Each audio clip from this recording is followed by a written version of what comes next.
The best part.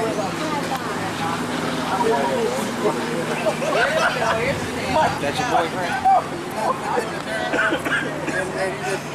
Just put that photograph and everything.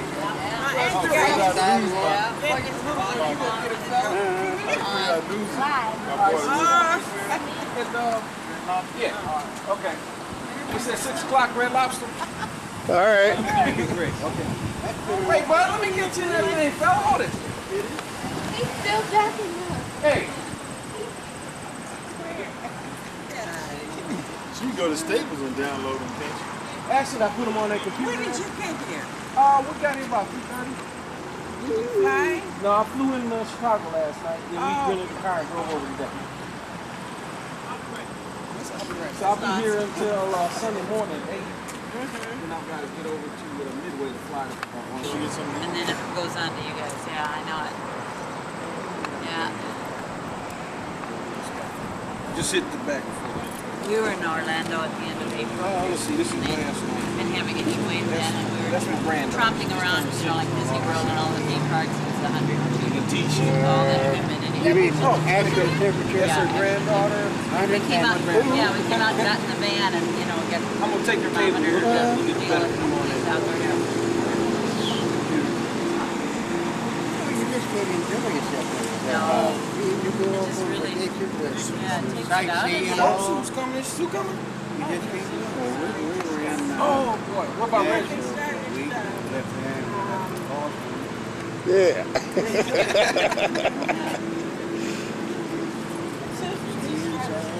Okay, what about Reggie? restaurant, you want to make sure it's air conditioned. Here goes Archie the second. Why was that guy? Huh? Yeah, that's my grandson. The Red Lobster. He's being lazy. I remember you on that video. Yes, a long time ago. Yeah, and now let me see. How you She's doing? hiding. You can't hide, Robin. Better get over here and meet all these old folks. And that's my son Robert. Yes. How are you? Oh no, that's all I go around. Okay. No, I was How you doing?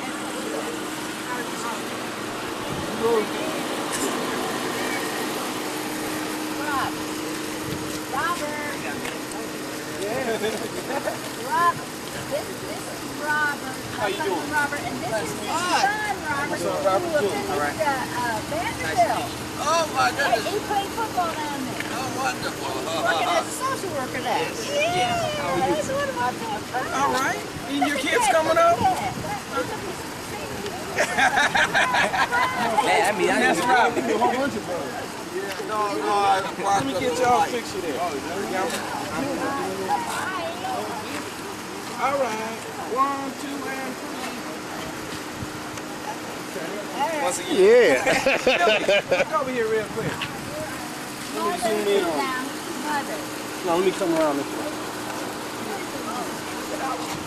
All right. Ready? Oh, that's a tall man's job, not a small man. You know what? I'm the oldest. You see all the attention I gave. That age. Was you gonna close that lid? Well, I guess they ain't going nowhere, but right there, huh? You don't get out of the roadway. What am I doing now? And we can call on the phone when we get in my room. And tell me here what room number you have.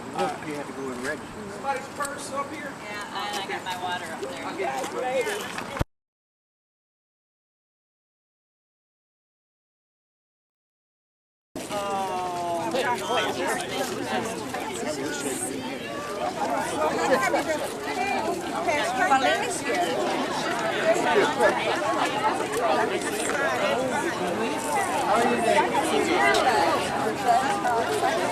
Hey, good looking. How you been?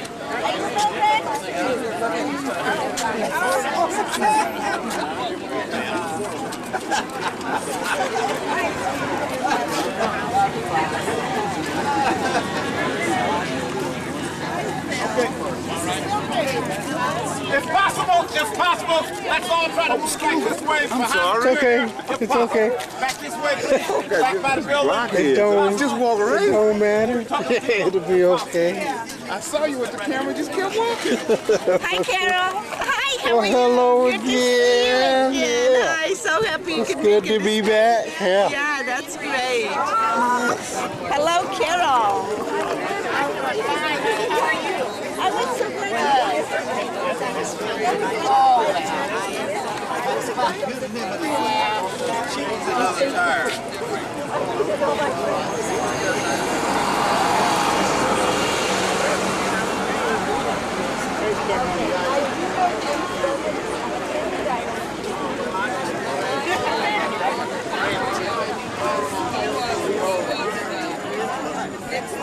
Bobby.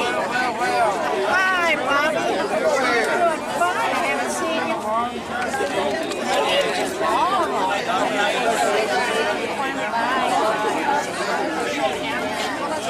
I'm looking for Grantland and I haven't seen him.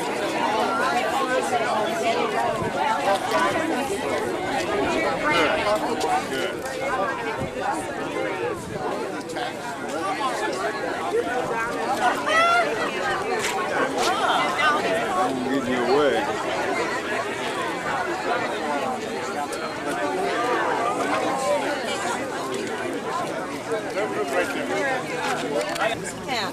I'm George Jackson. I'm president of the Ames branch of NAACP.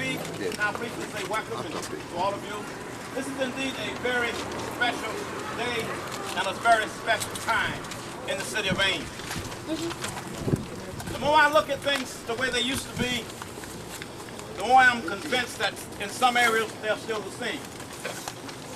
Many years ago, long before the university opened up its arms completely to what we call equal educational opportunity, the city of Ames opened up its heart through its citizens by establishing for African American students a home away from home and a house of hospitality for everyone. So today we gather to pay special recognition to that family, Nancy and Archie Martin, and to bring you special welcome from the city of Ames. Who opened up his heart is the mayor, and where's the mayor? I just saw him. And here's Ted to bring you special welcome. Ted. Thank you, George.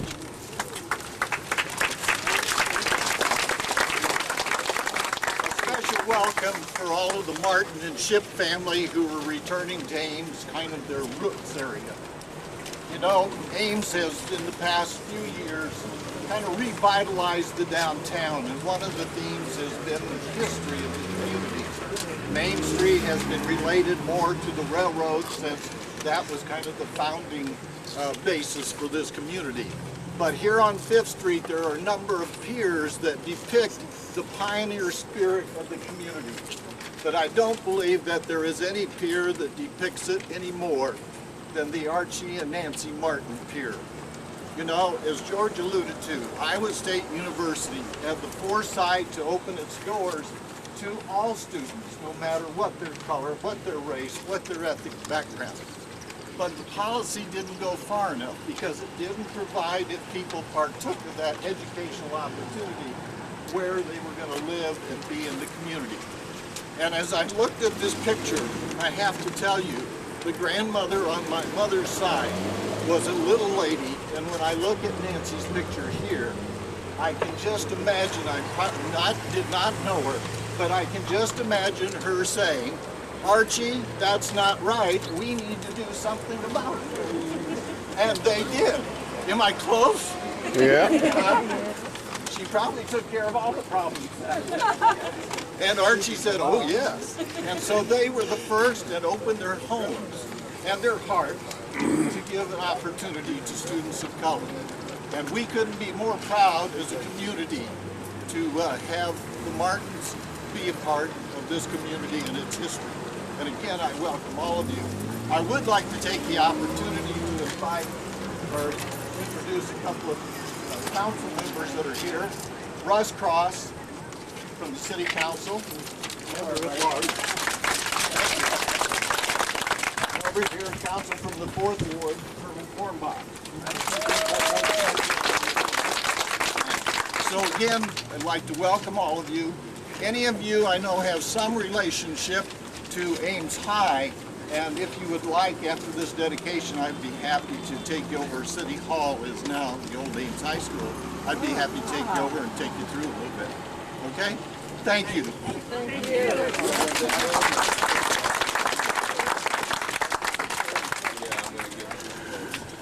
You know, in any organization or in any crowd of people or in any type of event, there's always one person who's always making work for someone else. They're always pushing something, and then they come give it to you and say, well, you get this done.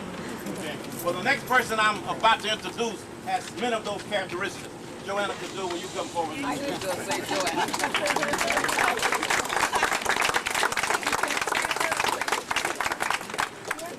I'm going to pass the buck on that one. But first of all, I wanted to thank the mayor and the city council and city manager's office for helping us with this project. And not only that, for having the pier rebuilt. Because the first time it was built, it wasn't perfect enough. So this is the second version of the pier. So this is not the one that was here in February. This is a brand new dedication of the pier. Secondly, I wanted to recognize all the members of the Martin family, because without the original Ames Martins, Archie and Nancy, and all of their descendants, this would not be possible. So first of all, I'll just introduce Mildred Crouch, who is possibly one of the oldest members. Should I say that? I mean, yes. You don't say that about women, do you? And then your brother is where somewhere? Lamar. And Lamar is over there, Mildred. He is the oldest. I'm second. All right, Mildred made sure I know she's not the oldest. He is the oldest, okay? And then, could I get all of the Martins and their descendants, cousins or whatever, to raise their hands so all the rest of us can applaud, okay?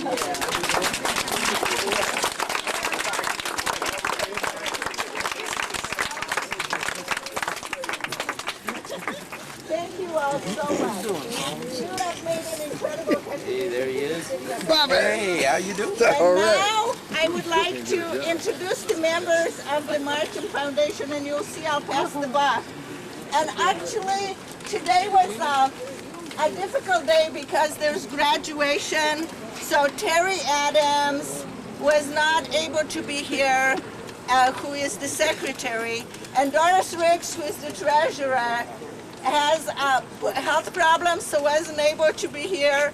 So, and Joyce Samuels, are you here somewhere? Where are you?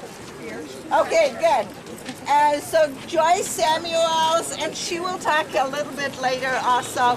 And any other members of the Martin Foundation here besides Ellen? Pauline. Pauline, oh, okay. Pauline is coming next. Okay, but Pauline Martin and Ellen Hadwiger, these are the members of the foundation, okay?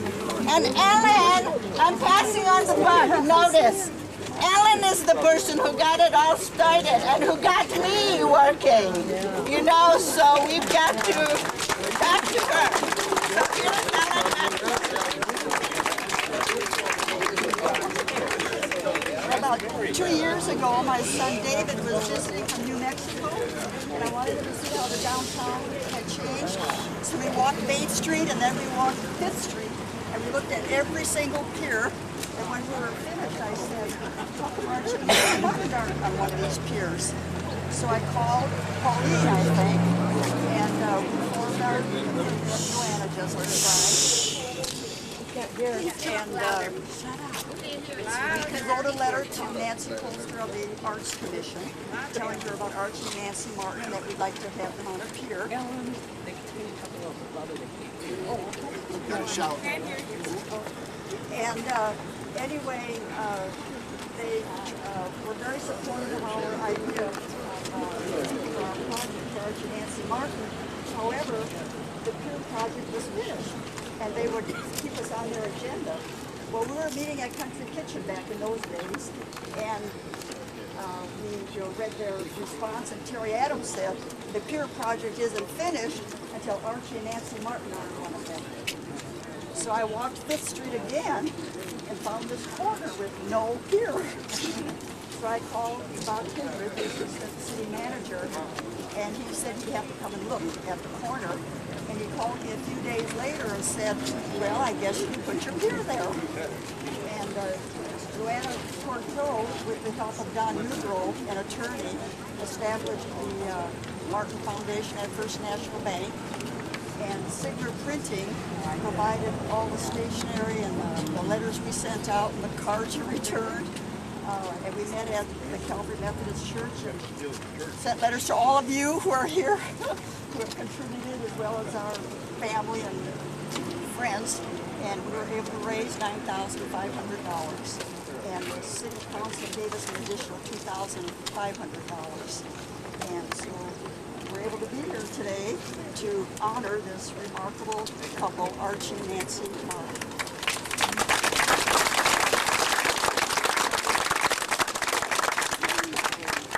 So you really have to admire Ellen Hector for having, for harnessing all of this energy and for getting me to work for her too. That's hard to do.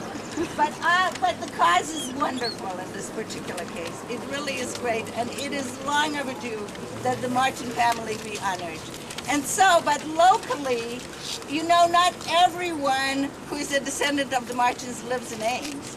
And so, of course, we try to get that person who would be willing to do all of the footwork.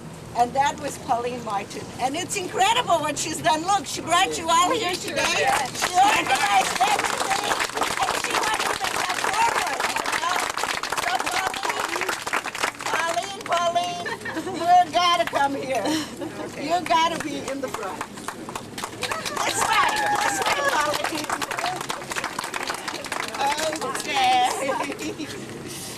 Okay, well, it's been a real pleasure for me to be on this foundation because it's been a real pleasure for me to be on this foundation because we really appreciate what our grandparents were to us years ago growing up, and it's been fun talking to family and gathering pictures and just enjoying the history. And I'm not a spokesperson, so I'm going to pass this on to Mary and then Karen. Because Mary has some things to share with you.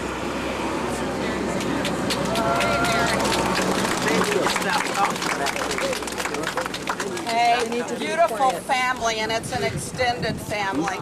Yep. I'm Mary Martin Carr, and Nancy Martin's granddaughter, and daughter of Paul and Esther Martin.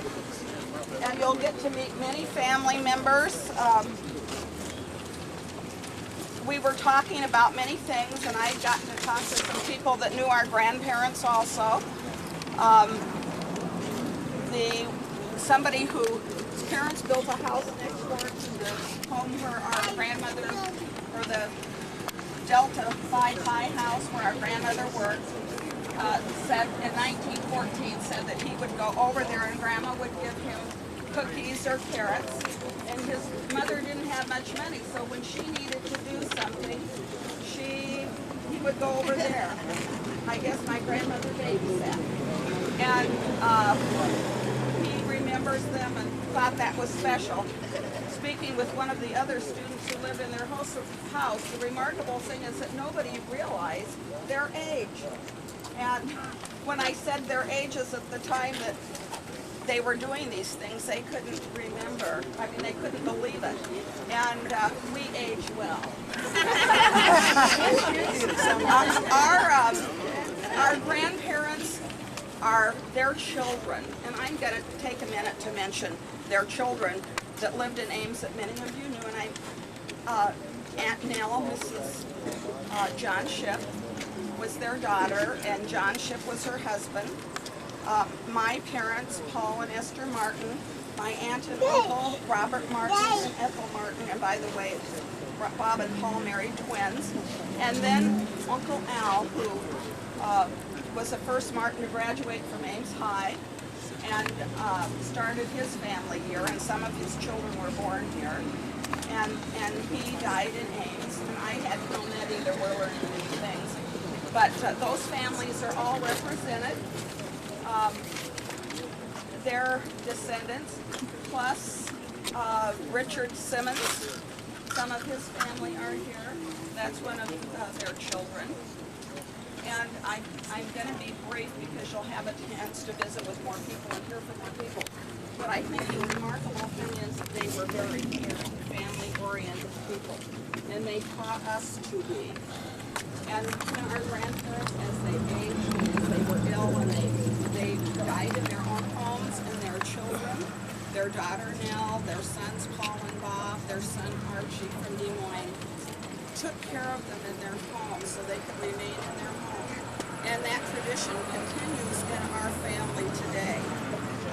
Grant took care of, and Ann took care of their mother and the other daughters also, and sons.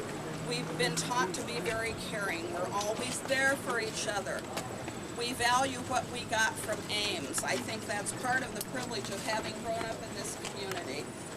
We've always maintained touch, but I think the remarkable thing is when our father built his house, he said to his father, "Dad, who'd have thought it?"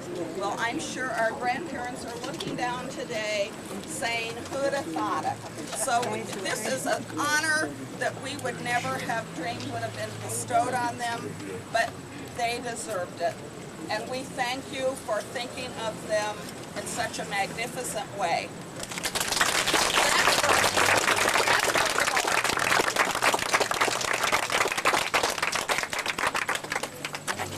Is Karen here? No. Well, Gary covered many things that I might have expounded on, but I thought, rather than repeat some of those comments in a different way, I thought it might be nice to have Fred come up because he not only was one of the older ones, but he lived at the house with the other students, so I thought maybe you might like a little bit of a different viewpoint from him.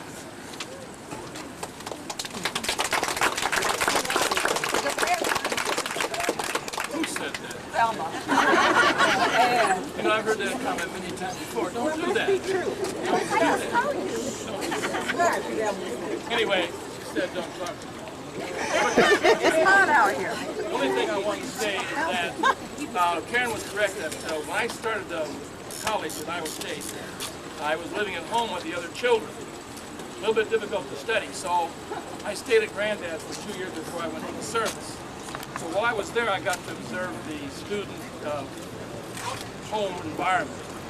The one thing I want to say about the grandparents is that I was really amazed to know these people who were already, I would use the word, ancient, wise people when I was a small boy.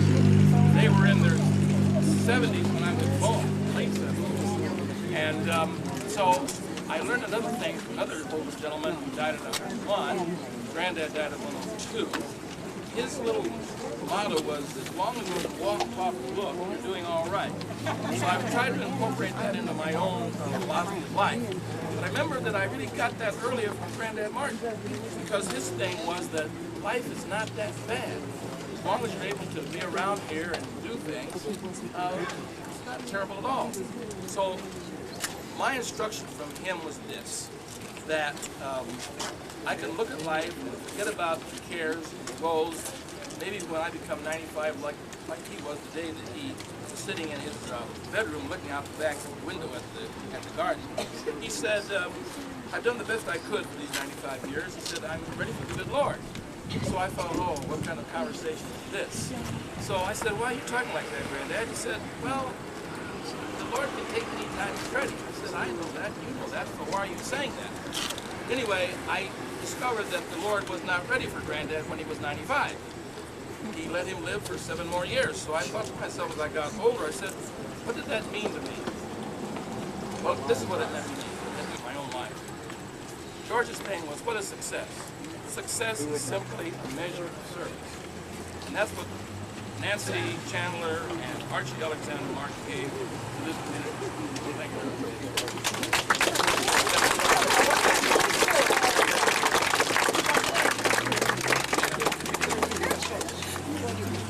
And now I wonder if Joyce Samuels, oh, somebody else?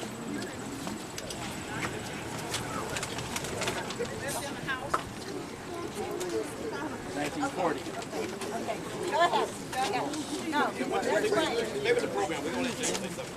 Okay, just a second. And now Joyce Samuels will say just one word about the future plans of the Martin Foundation. Joyce, come here. She is in charge of the future.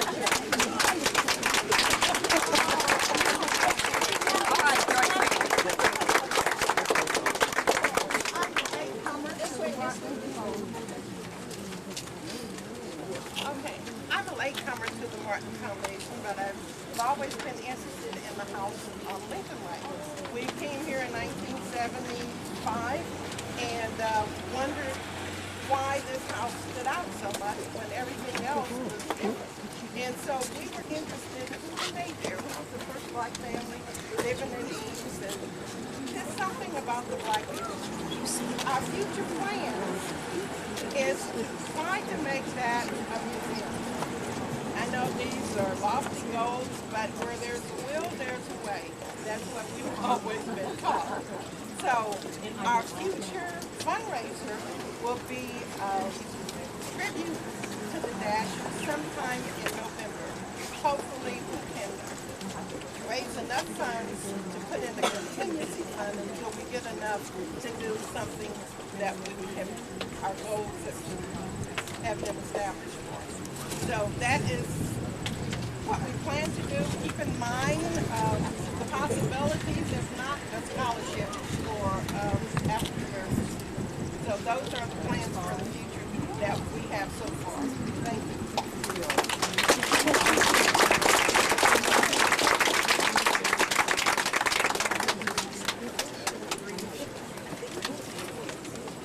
Are there other members who would like to express words of appreciation?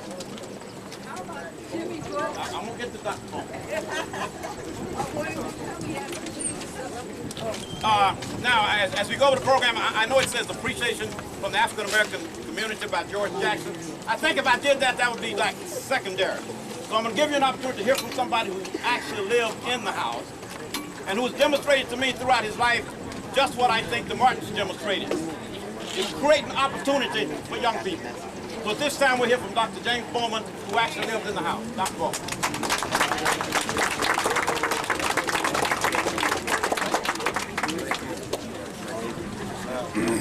I'll try to speak up so everybody can hear me. I'll make it brief, but first I feel singularly honored to be, I guess, am I the only one here that lives there?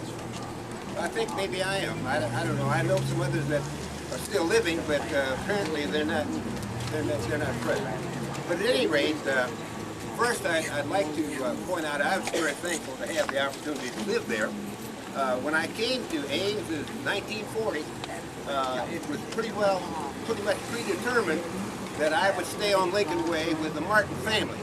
Yeah, that was known in Des Moines, where I'm from, and so there wasn't any second guessing about where I'd stay. I got here. Fortunately, I moved in with a group of people.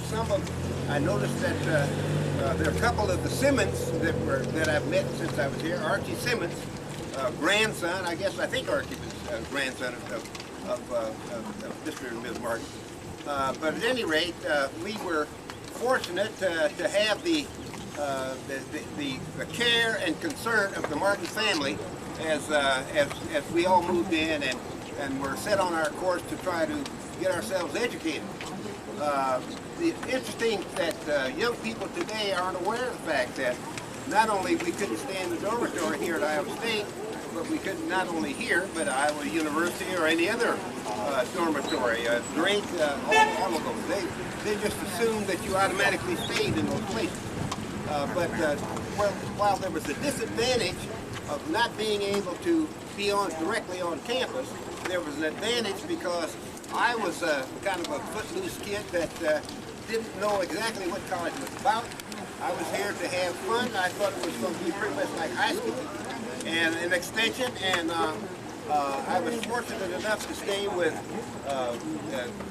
graduate students, many of whom were from the South, where their tuition was being paid by their state so that they could come to Iowa State for their graduate degrees. And that helped me because as I kind of fumbled around my first few weeks with the Martin family on me about not being a very good studious person from the standpoint of what their expectations were, along with these graduate students that kind of got me on the ball. Iowa State had the reputation at that time of sending, we had a quarter system here, sending people home at Christmas time on a one-way trip. I mean, there was no return. And they told me, young man, the Martins told me, and these graduate students told me, young man, if you don't get your studies, you're not going to be here after Christmas. And that kind of saved me. But there was a home away from home atmosphere because of the dedication of these people. Interestingly enough, that picture on the invitation was just priceless. I just remembered them just like that. I thought they were that old when I was here. And I'm talking 1940. But they were a delightful couple.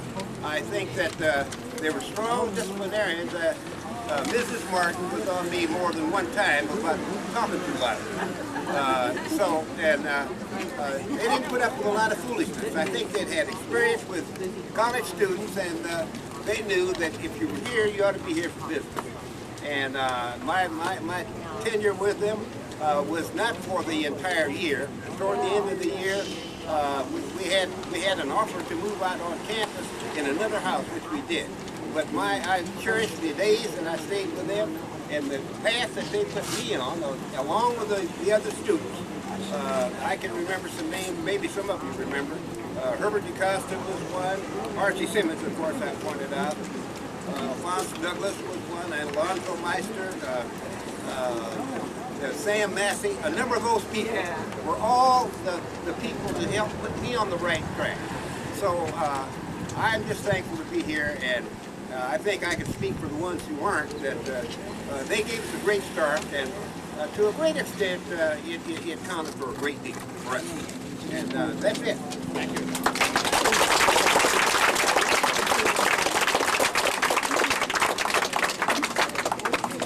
To express appreciation from Iowa State University and to make that lockstep between the initiatives of the Martin family and what's taking place at Iowa State University today, the Vice President of Student Affairs, Dr.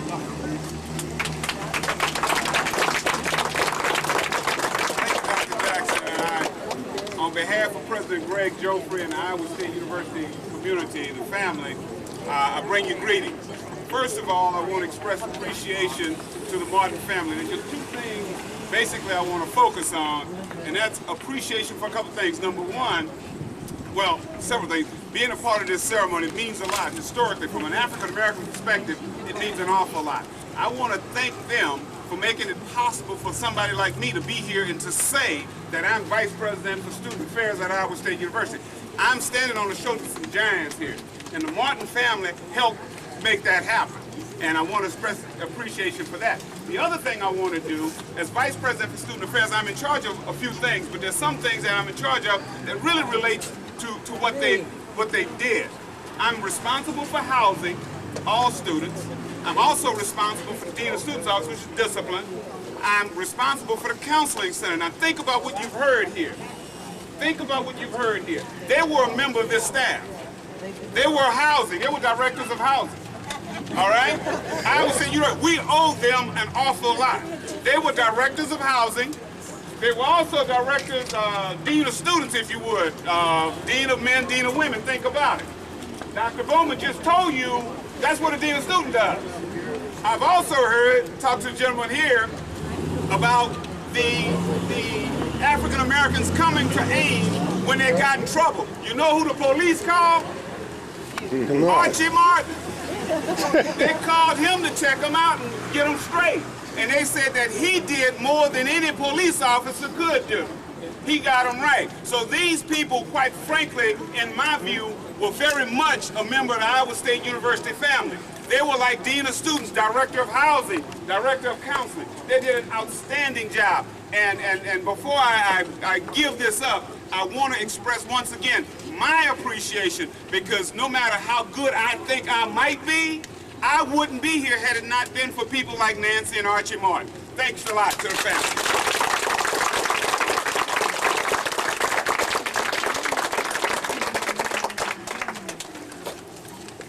Thanks, Tom. we're going to bring this to a close.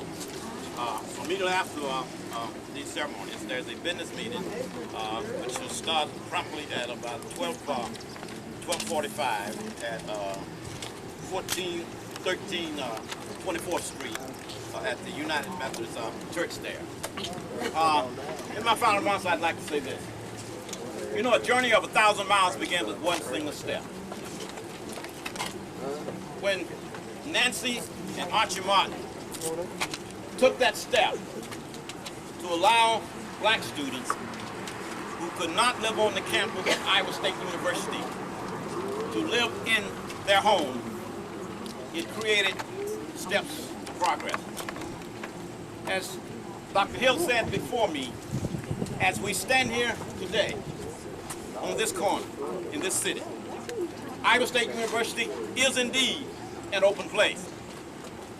I can remember when I kept better numbers, the population of African American students living and studying at Iowa State University at one time approached the number of 961.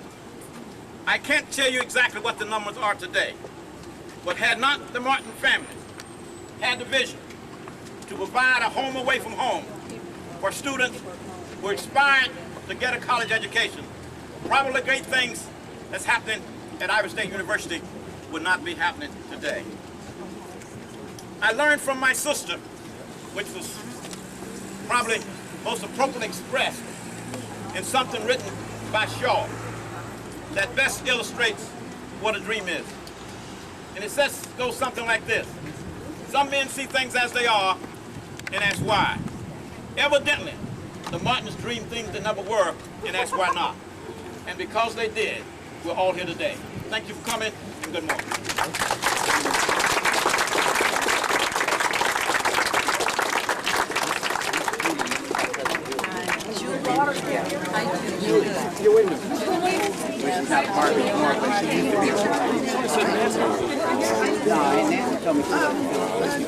Yeah.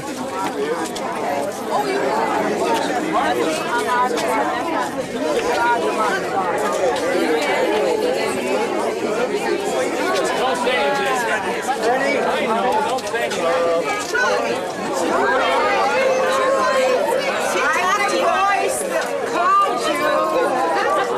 Her son lives out in Syracuse. I'm the voice, the strange one. Nice to meet you. Carol.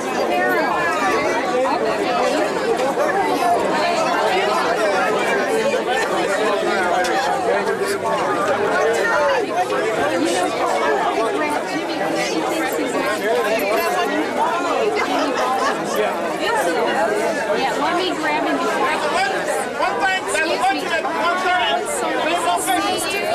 Banquet at 1:30 today at the 1403 24th Street.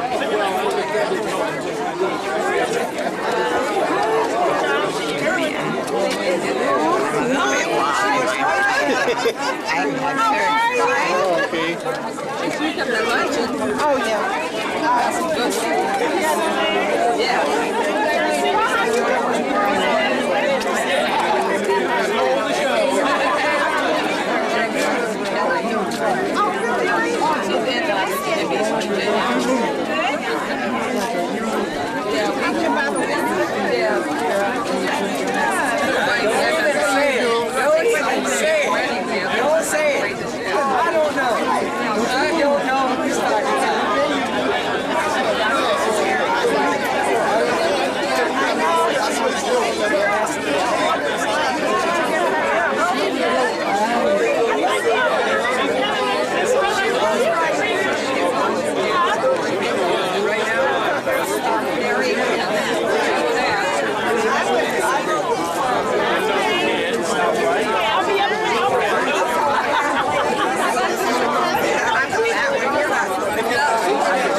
All right, Nancy, nice. This I got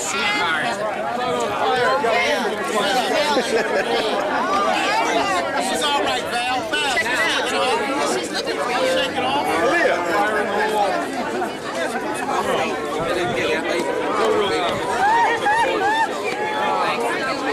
There's the madam.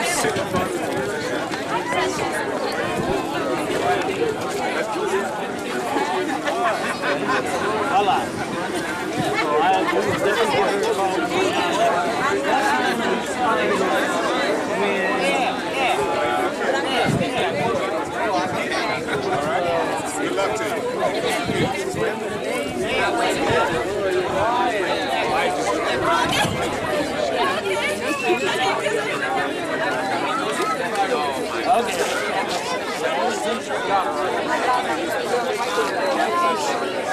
Oh, Andy, how you doing?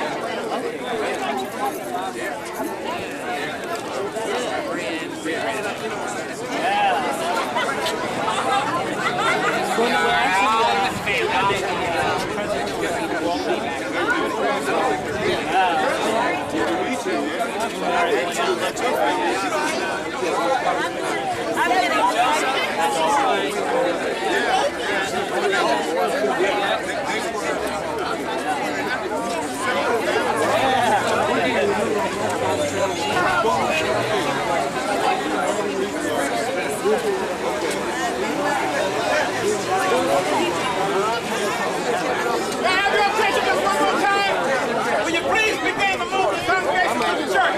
We'd like to get started as quickly as we possibly can. Thank you very much. All right.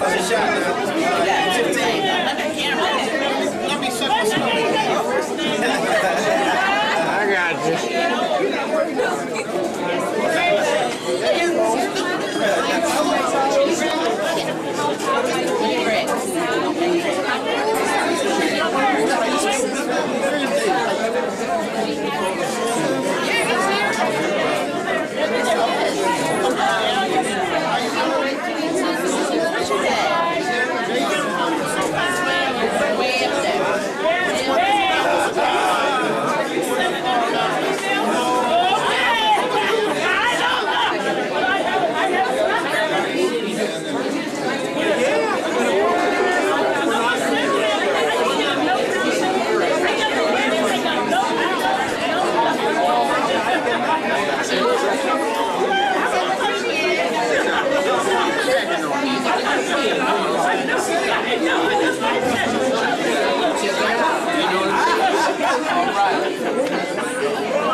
Bow our heads, please. Our dear Heavenly Father, we thank you for this moment of togetherness which may never be repeated again. We come before you with gratitude for this wonderful life that we have lived, and also to bless the life of our grandparents, Nancy Chandler and Arch Alexander Martin, because they truly were people whose good was not interred with their bones.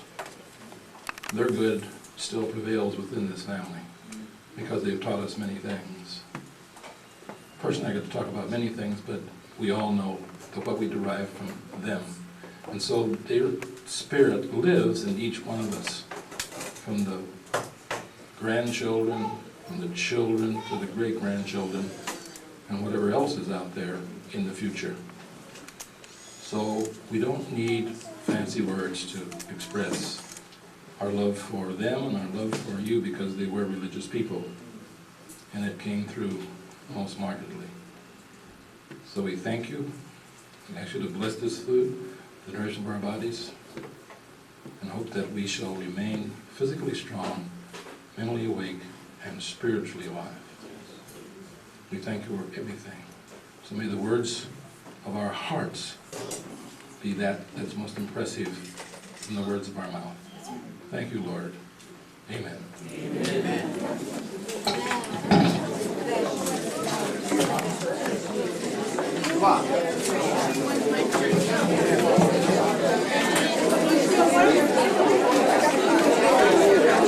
To honor the lovely people who have brought all of this to pass, and that is the committee. Would Joanne Control please stand?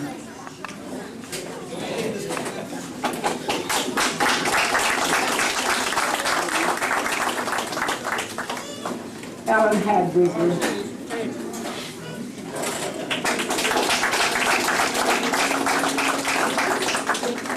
Joyce Samuels.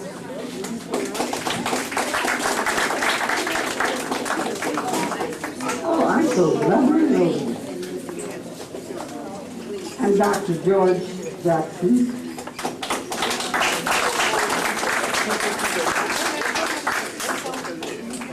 Pauline Martin. Looks like a soldier for you. Pauline, come on up here and get your precise, please.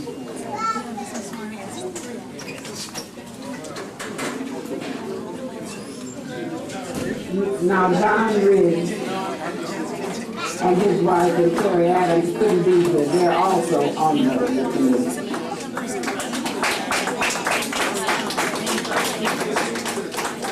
We want to thank the committee.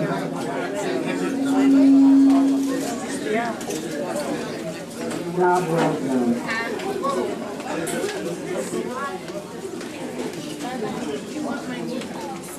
In 1913, Grandma Martin had a restaurant in Austell.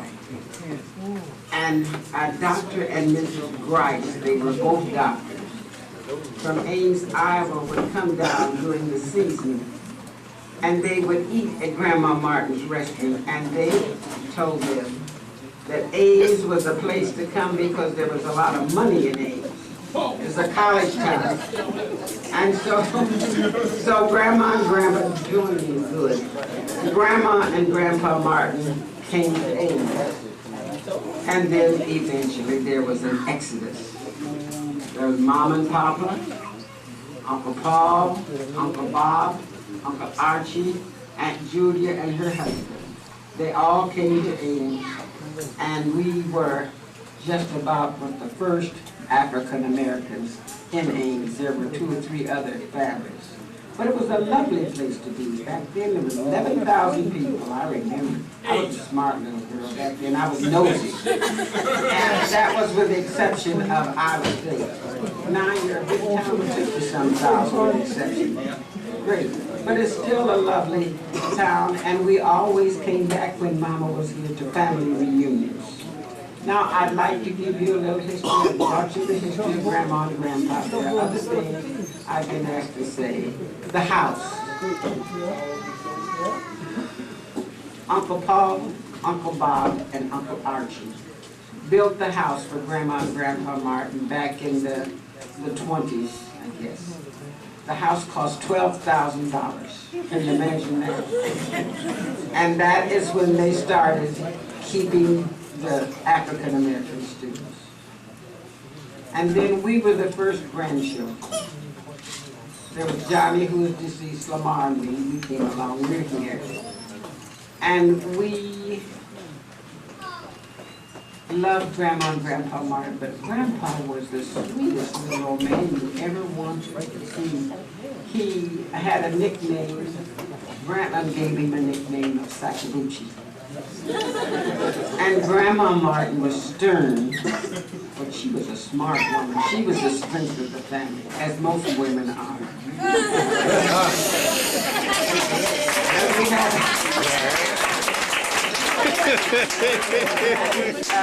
Uncle Paul, Uncle Bob, especially Uncle Paul and Uncle Bob, and Uncle Archie lived in Des Moines.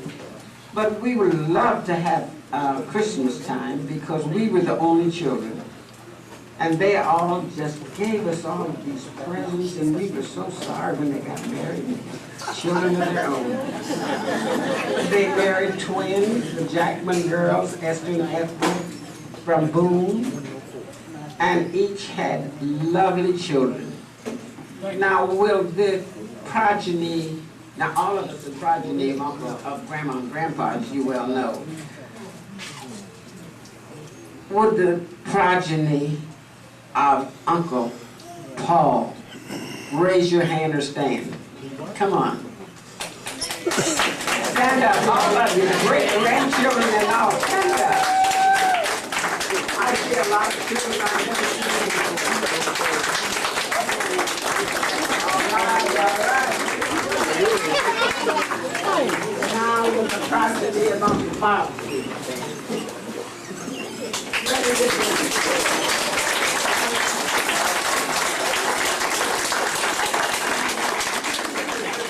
Then there came, well, the ships were first. Will the progeny of the ships please stand or raise your hand?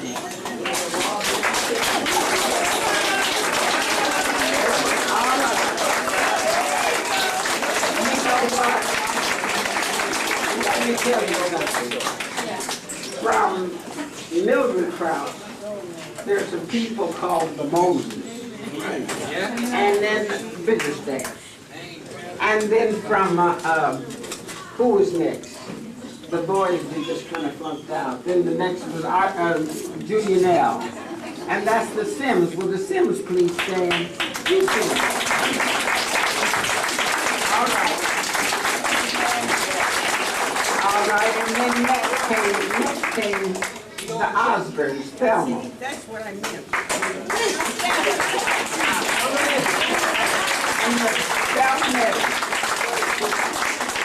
And then after them came a beautiful family, the Greens. Will the Greens all please stand?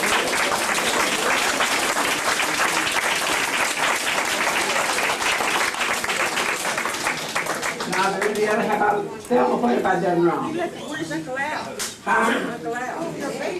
Uncle Al. Wait a minute. Mama had a baby brother named Uncle Al. There he is over here. He was a football star in the high school. And from Uncle Al's family, there are a gang of folks here. Well, Uncle Al's progeny still, please stand.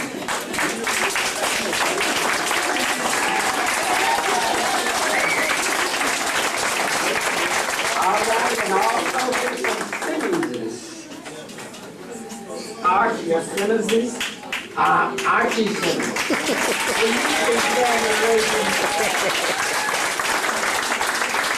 Have I left any group out? Grant. Well, the baby of the Ship family. The baby of the family, Colonel Grantland Ship, were you and your family, your progeny, please stand. All of it.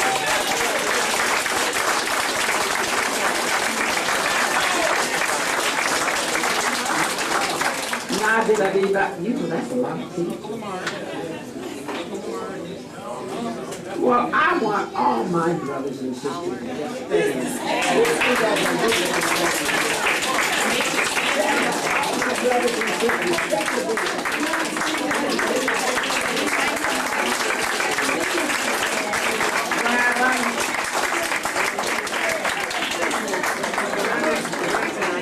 All right, you know, there were 7 of us in and there was a tale in the family about my mama, but you know my daddy, he was 6 feet, mama was 4'10", and she was the boss. And my daddy loved her so that whatever my mama said was right.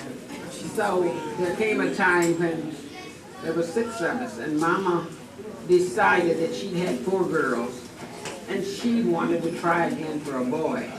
And she said, John, I want to try for a boy this time. He said, all right, Nell. And there Grantland came along, the baby of the family. And we're very proud. I would like to thank all of the friends of the family. I saw Mrs. Ramsey. There's so many people that were friends of the family when I was a child. And that were very, very close to my mother, and I appreciate that, and they were close to Grandma.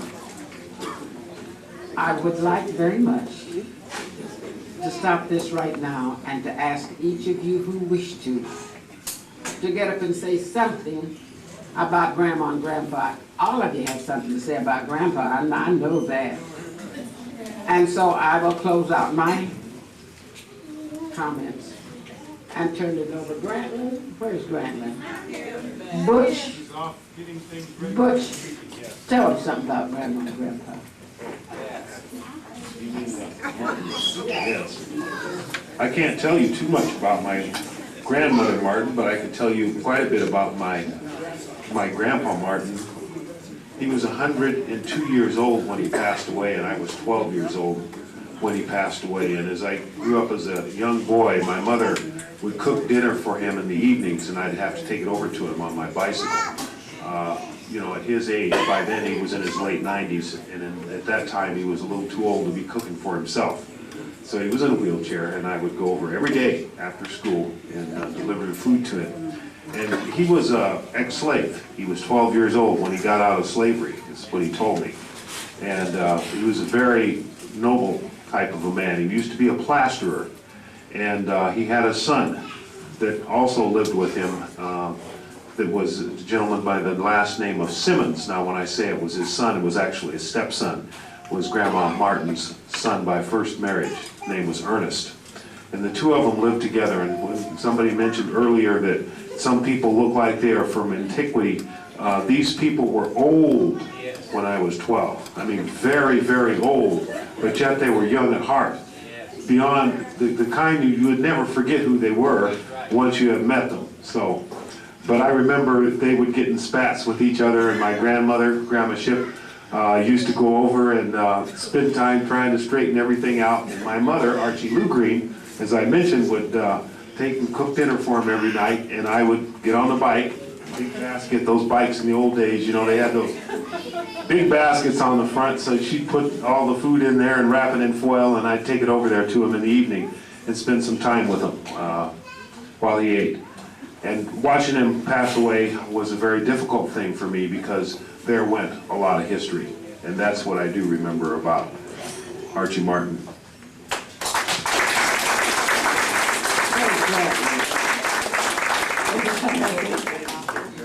All right, Fred.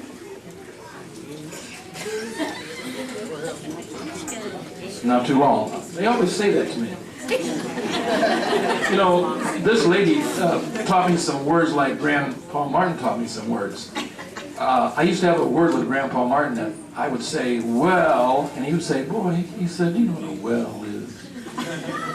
It's a hole in the ground with water in it. So I learned about well, in other words, that's kind of an alliteration, you know, like, well. He said, no, he said, when you want to start to talk, have what you want to say in your mind and say it.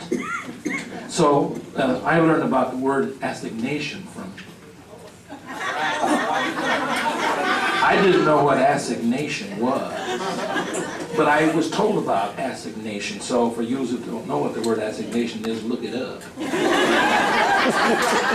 So I got education from all kinds of people: Falma, Julia Nell, Leo, Edward, Chet. See, what I said before about the spirit of the old people not going away, it doesn't, because it just percolates. It just keeps coming down through each generation.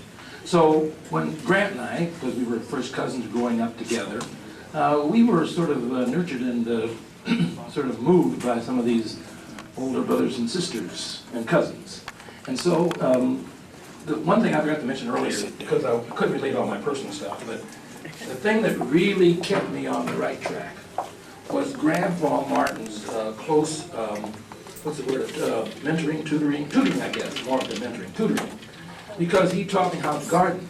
There was a plot of land next to the house that used to be tilled every spring. And it became my garden because he showed me how to grow things up there. How to tie up beans and tomatoes and corn. There was a cherry tree out there. I took care of the cherry tree. He had a couple of apple trees behind the house directly. I used to try to lie out there and try to watch to see when an apple would fall off the tree. I never get to see that. I mean, it never happened. I keep watching the apple, but it would always fall off sometime later. But anyway, Granddad taught me a lot of things that I've sort of used later on in life, and it was very nice. But the one thing that both of them taught me, and you're right, Grandma was kind of a stern person, but I didn't have that much connection with her, even though I ate her food. I would come to the house and there'd be these moon pies sitting on the stove, and I would ask her for a moon pie, and she would certainly have a moon pie. But then later on I'd have another one, but I didn't ask her about that one. So anyway, Grandma, it was mainly just being nice and learning how to say yes ma'am and no ma'am and being respectful to people. But the one thing I want to leave you with is the reason that I perhaps have stayed in school. When I was a young boy, the grandparents always told me, because they could neither read or write, you must go to school. You must go to school, you must go to school, you must go to school, you must go to school. Okay, you hear that from the time you're like this till you're quite about like this. You must go to school, you must go to school. Why must you go to school? Well, their admonition was that being children of grandchildren and children of slave people, the education is the way in which we can make our way. Okay? When you're small, you don't understand that, but as you get older, you understand that. So every year, the time I was in nursery school, till the time I was through 7th grade, I would come to my grandparents on graduation day with my report card. I would run there because they would give me a silver dollar each. That was, and my birthday and graduation happened within 2 days of each other. One day my birthday, next day graduation. And then also get my silver dollars. So silver dollars plus they're telling me all my life, you must go to school, plus being around all the college students was my final tribute, in a sense, to them, because I remember them being these people who never had opportunities. Well, I had them. So their thing was you've got to make use of them. Otherwise, they may kick you out and not come back after Christmas.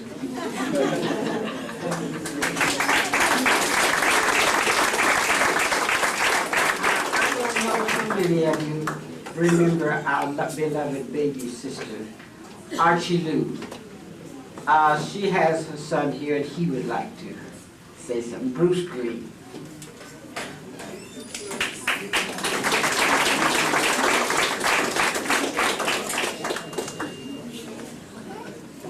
Thank you. Come on over here for just a second. I'm Bruce Green. I'd like my wife Nancy to stand and her children, Lydia and Esther Joseph, Michael. And you know, this is actually a phenomenal, wonderful time. Grandma Ship, daughter, Grandpa Martin, Grandma Martin, was a tremendous person of legacy, and Grandpa Ship, tremendous man. I remember when we used to live in Omaha, they would come to visit us at Christmas time. And I remember one time I was fiddling around with an electrical light and sticking it in the socket, and I got shocked and kind of knocked me on my can. And Grandma sat in her lap, and Grandpa came over and comforted me, you know, there, now, you know. And I'll never forget that. And just one of the things is I grew up because they died, my grandpa died young, and I really wanted to know him more than I did. So what I ended up doing is I ran around asking my brothers and sisters and my aunts and uncles about my grandparents. And something that I would like to leave you young people with, and I want you to really hear me carefully, is it's very, very important what Freddie said about, basically about legacy. And that is the passing on of the information, the love, and the character qualities of your ancestors onto you. And one of the wonderful things about that, it's not only pictured in this gathering here that Grandma Ship was big on, and certainly Grandpa Ship was big on, if people alive too as well, and all of our ancestors, is just the importance of family gatherings, remembering one another, and remember where we came from. And as Freddie was talking about education, that is very, very important for us not to just drop off, just kind of fade off, thinking that there's no hope at all. But to know that it's important to get education. Another thing that's very important for us to do as a people, and that is not to deny our spiritual heritage. Freddie talked about that in our spiritual, in the prayer. And certainly Grandma Martin and Grandpa Martin knew the Lord Jesus, and Grandma Ship knew him very well. I remember we were out to visit Grandma Ship in Washington, D.C. For the last time. I built a church for church pulpit for a church in New Jersey, so we dropped down to see Grandma and Ann and Grandma Ship. It was really, really wonderful time, and a lot of that spiritual legacy that she left us. She really loved Jesus, and she talked really admirably and highly about all the wonderful blessings that He had done for her. One of those great things that was manifest in her and was always on her lips was her children remembering her, Franklin remembering her, and Mildred remembering her, and Lamar and Johnny. I remember Uncle Johnny used to come over and skin those catfish and those carp, and her brother Bob, old Paul, come over and catfish. I see those ugly fish in the sink and say, who's going to skin those stinking things out? And her brothers, it was always that family, it was always reunited. So here we are as family together, remembering them. And so legacy. So you young kids, as you remember your mom and your dad, remember your grandparents and where they came from, the little old city here in Iowa, Timbuktu compared to maybe New York or Los Angeles or Chicago or Oregon or wherever you may be. This is kind of where it started in a sense. And we're ever so grateful to our ancestors here. We're really also grateful to the people who loved us special here at Calvary Methodist and the community of Ames who are here. And you're very, very dear to us. And we just thank you for being a part of this. Thank you very much. As I look around, I see some people, the young people are really doing great. I met a young lady yesterday. She's a cousin, second or third, I don't know. But she looked like she was about 12 years old, and this fall, she's going to Johns Hopkins University. She's going to train to be a brain surgeon. Will you please stand? Where is she? Oh, isn't that wonderful? And you know we have people in this family, progeny of Grandma and Grandpa, that anything you need, we've got it. With those who are nurses, please raise your hand. Raise your hand, the nurses, come on. Now, we have a dentist. You don't have to say anything, Freddie.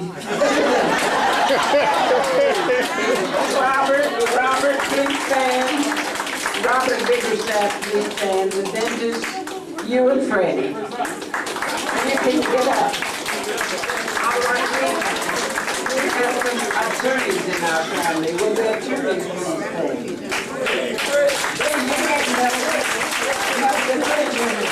Okay.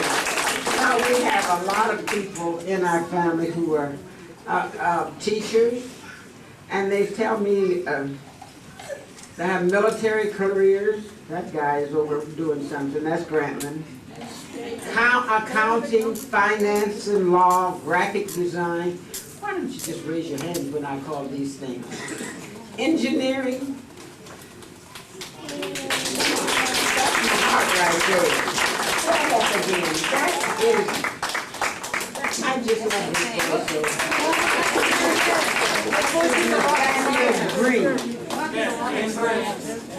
And I have you know. Stand up there. Stand up. I'll have you know he works for NASA. You know what that is. And you see that one back there. Stand up again. Stand up. I happened to be looking in an engineering magazine one day, and I looked and I said, "Oh, this guy looks familiar." It was a conference in Paris, France, and it was Butch. Butch, you stand up again. What I'm saying to you, we come from a very proud family, a very talented family. I can't name all of Ruth listed all these things. Construction, David. David, you're a boss or something. Stand up. David Mark. How about the law enforcement? Where is law enforcement? Where is Come on. Stand up. Law enforcement. He's got a big job with the state police. And you see this little lady over here? She's specially trained in food services and how to do everything. And she didn't have to learn how to be a boss because she's like me, she didn't like to be bossy. All right, now, social services and tourism, entertainment. Where's my other sweetheart? Jeremiah. Jeremiah Green. I know. Don't forget your military brother. I just named him, didn't I? Oh, look, that's the baby grandma. And he retired as not as a chicken colonel, as a colonel. Barbara, Ann, where's your son? He isn't here? Yes, he is. We need to mention that Terry served 25 years in the United States Navy. Yeah. 25-year Terry. Please stand up, stand up. Terry, 25 years in the United States Navy. And I have to say that he served with the 2nd Marine Air Wing at the Bay of Pigs, and he served with the 1st Marine Division in Japan, Vietnam. Now, all of you young folks who didn't know, and all of our friends who are here, you know that the Martin progeny has it all. Thank you.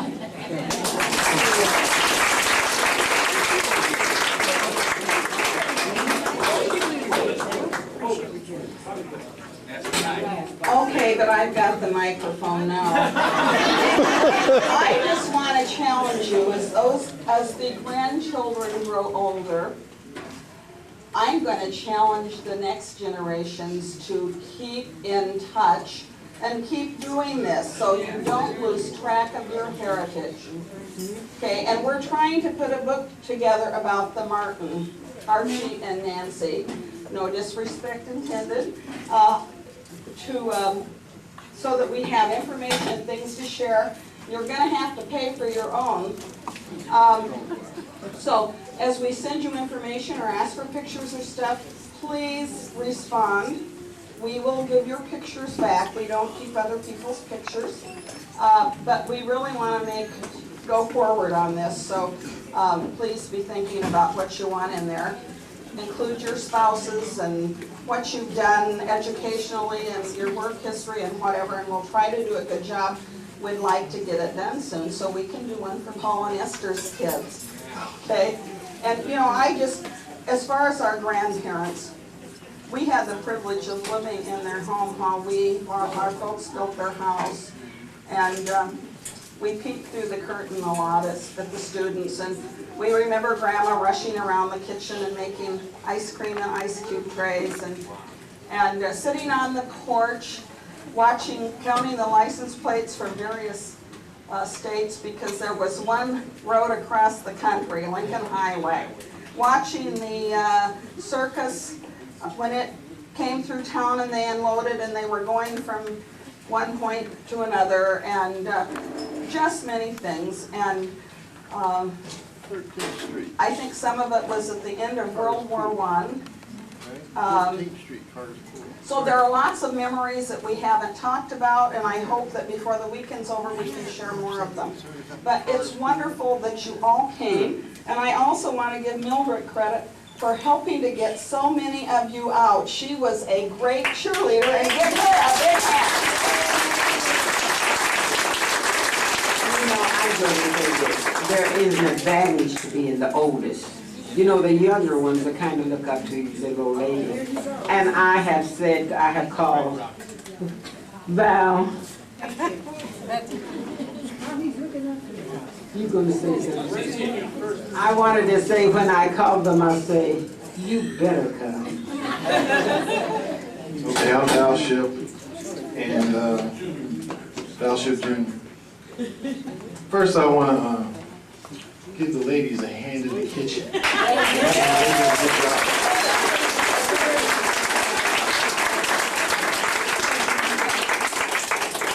Now, they asked me to come up here, and I also say that it's a beautiful thing to be around family. I don't get a chance to see many of you because we're on the East Coast. And I've never been to Ames, which is a joke between Fred and I. At any rate, don't have a chance to see very many of the family that is here today because we live on the East Coast. So it's really good to see everyone. Now, they have asked me to come forward because my experience with my aunt has been a long one. We've always had a lot of fun together through the years. And we have put together a plaque for her to recognize her contribution over the years. Just walking up. So this is, I'll just read it for you.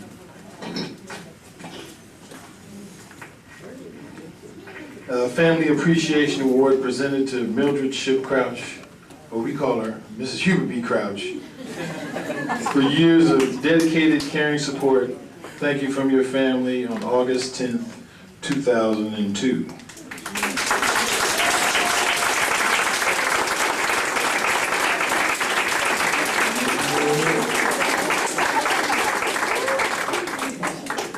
And so, in appreciation to Mrs. Hubert B. Crouch, we want to say thank you, Aunt Millie,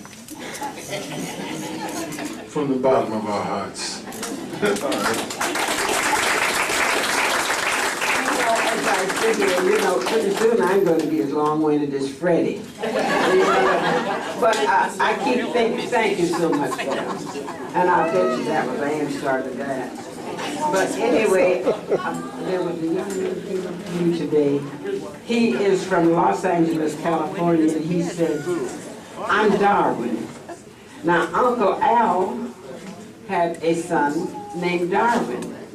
He was a jockey, famous jockey. Darwin Jr., would you please stand? He has never seen any of it.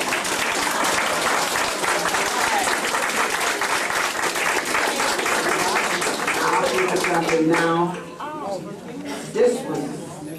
This is Uncle Al's son.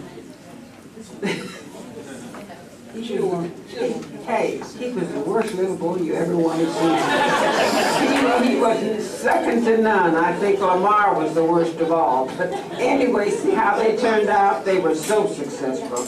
Now he wants to say something.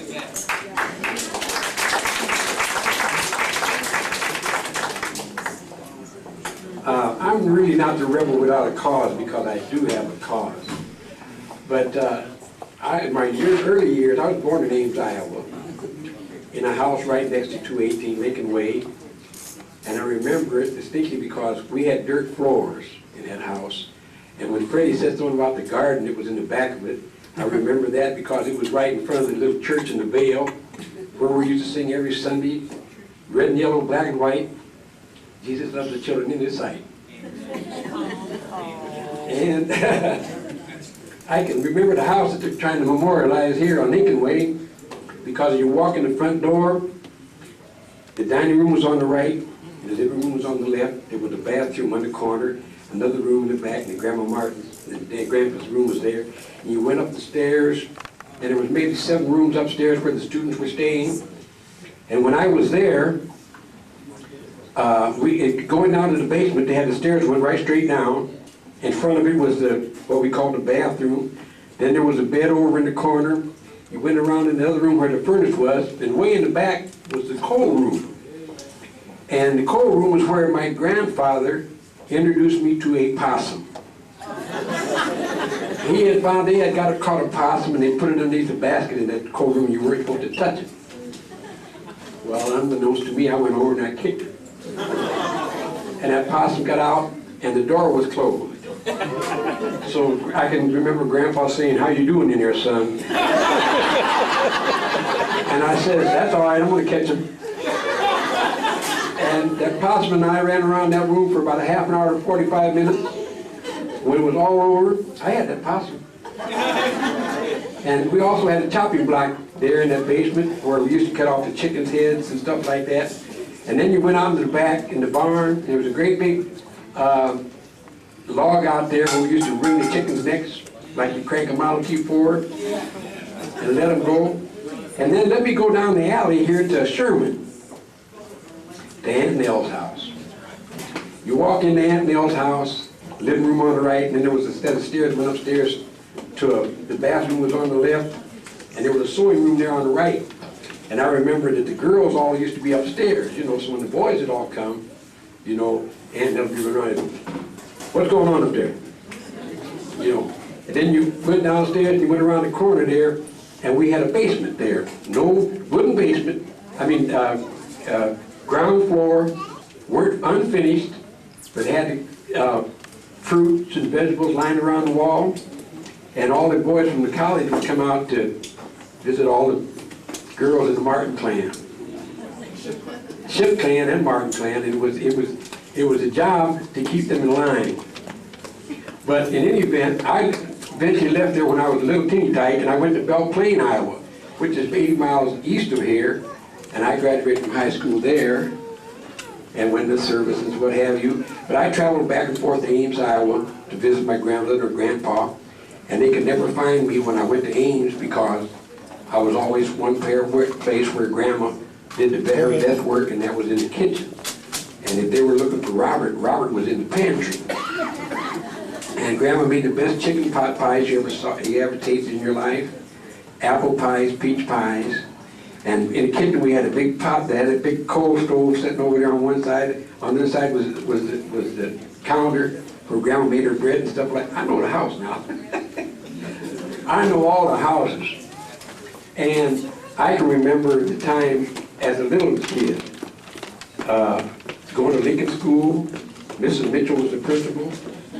And when I was in nursery school, they made it, there was a school law that Robert A. Martin didn't go out for recess. They kept me in school because I was incorrigible. But I was a star. Go ahead. But the Martin family has a long heritage. My daughter here, and my grandson, and my daughter's husband. And I have another daughter, Cindy. She's a professional scholar. She continues to go to school, seeking something that I never found, I guess. But whatever it was, when I look around over this sea of humanity here, and look over there and see a lot of people that I used to be associated with, you know, and I watch them as they grow up, you know, and what have you. It's been an indulgence that I really anticipated and I really enjoyed, and I tell my grandson quite a bit about our heritage and things of this nature. But to be thankful cannot be expressed in words. So I'm going to leave with you this thought that I love you, and if I love you, God loves you.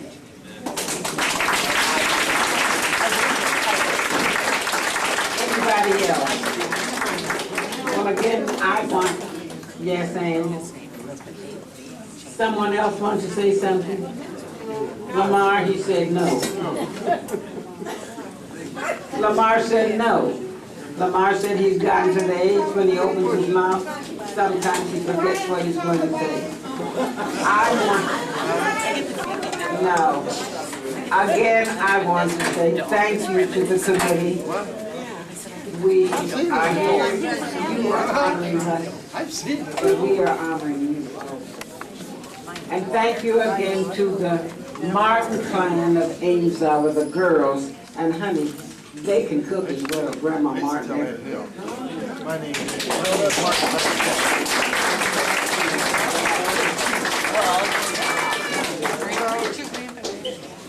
We would like to thank each of you. It's been a very historic and hopefully a very enjoyable occasion. For those of you who are running the videotapes, I hope you will share the video with the Parks Library, but this is a very historic occasion, so there's a documented record of what took place here.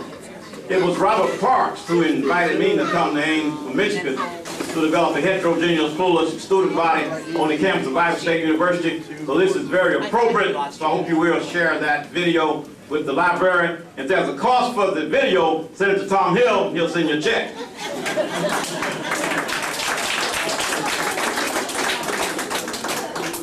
Periodically, the NAACP presents something called its Vanguard Award. The Vanguard Award is given to a person or to a group of people who develop a vision. And not only did they develop a vision, they nurtured that vision, stuck with that vision until that vision became a reality and began to pay dividends for the larger society.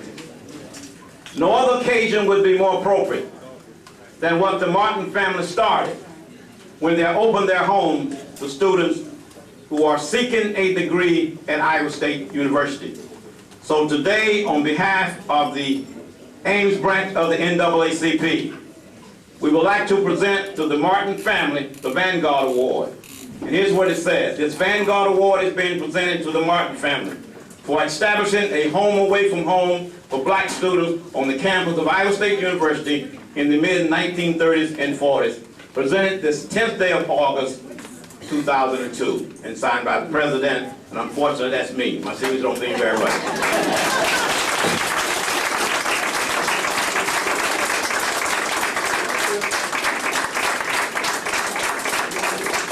This has indeed been very special for me. Unfortunately, I have another appointment I need to get to. I should have been there at 3 o'clock. They started without me. That's okay, but I gotta leave. Thank you.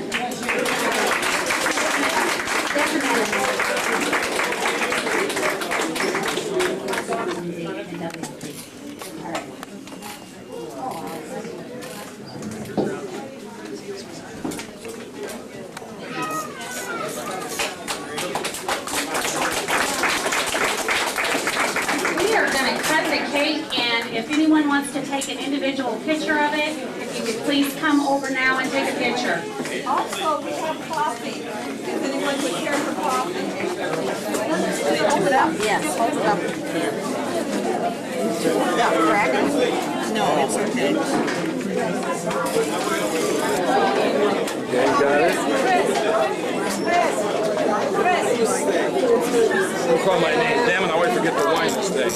Yeah, wine. No, never. Always.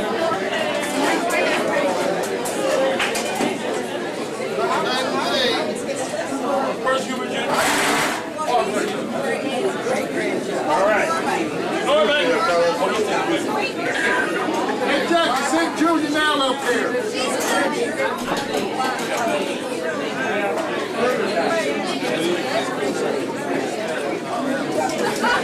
Neil, you do.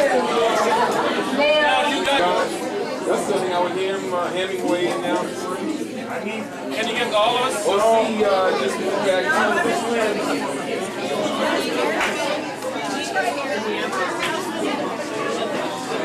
Composite pictures or something?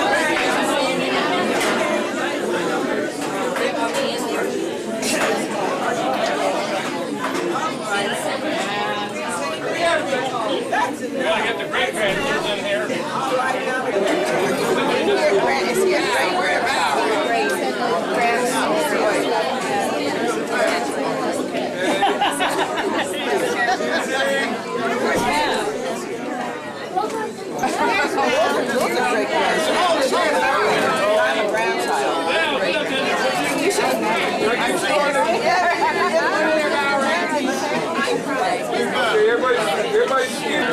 Okay, perfect.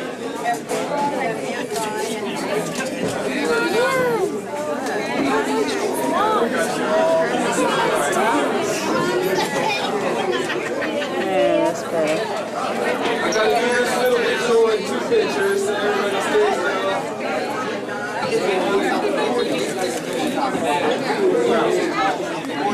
More children outside.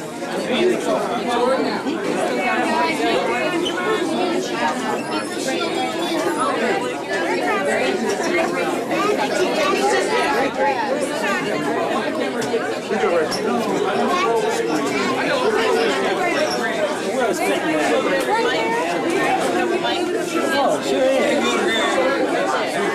Look, I'm like, how kid makes me. I'm like, I changed your diaper. You know I'm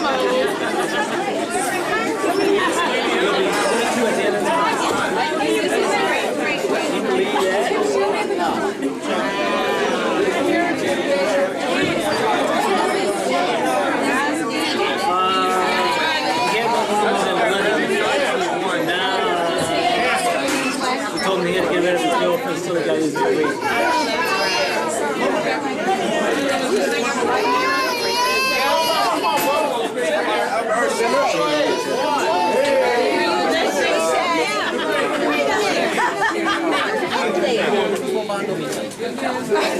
Wait, there's one more. One more.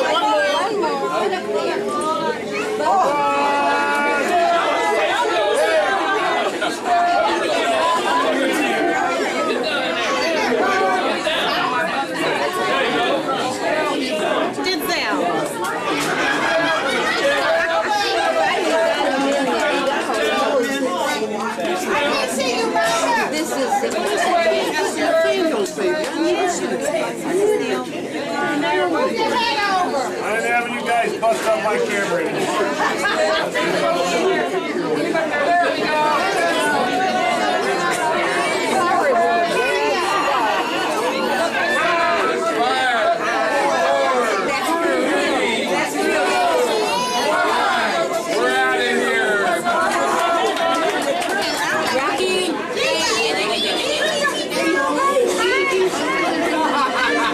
Great.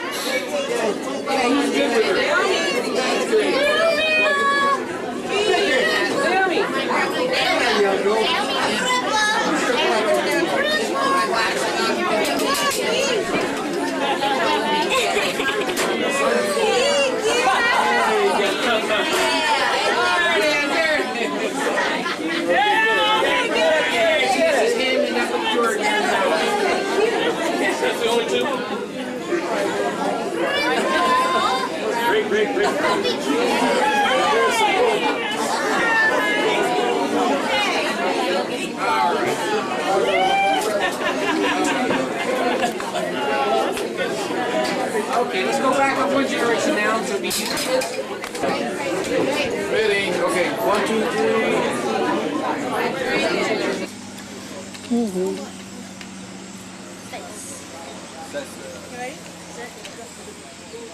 Oh, yes. It's upside down. Did you see that? It's easy if I have my right and you have your left, right? And if I go against left-handed, then it's harder. So if I was hit you with my right-handed, it's harder. Okay, let's do an arm wrestle.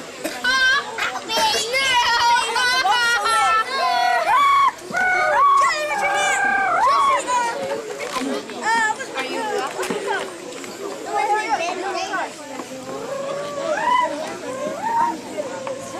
I think you get better like you right here. I told you, girl, I think you kind of like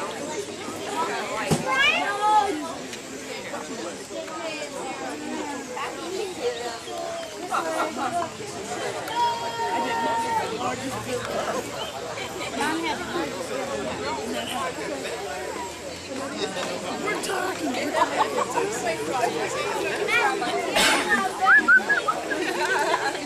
Candy camp. Yes. You're on candy camera.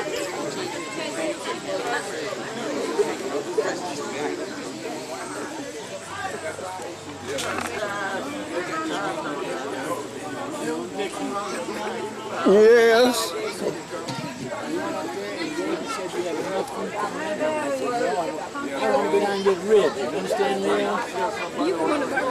Where we went down and get about 6 packs of ribs, 6 slabs of ribs. They think that there was too much food for all the people. Diabetics and already have now the trucks coming in. You understand me now? American.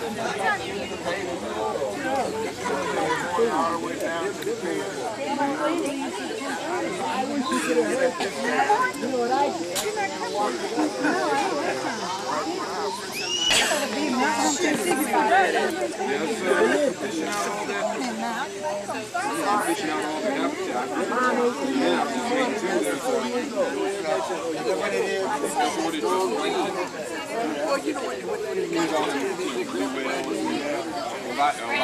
do you have somebody that's going to People were not pouring water on. I got 5 bucks. Yeah, come on. I didn't see it. You were. You know what? If your camera isn't broken by the time you finish here, Well, we barely made it out here, actually. If it weren't for word from Mom and Dad, I'd be sitting at home getting more morning. To tell you the truth. I told her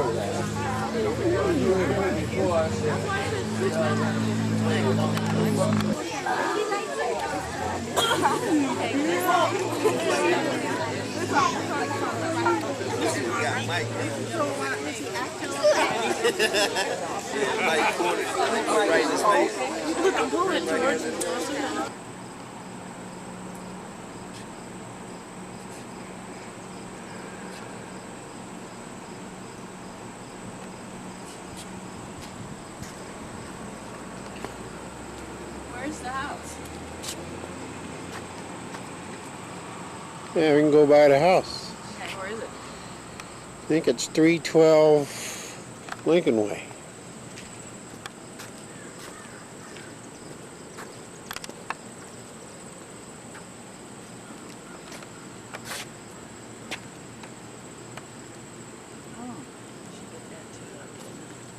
I want you to get a shot of that reef too. I'm surprised they leave it out. I guess this is not Minneapolis.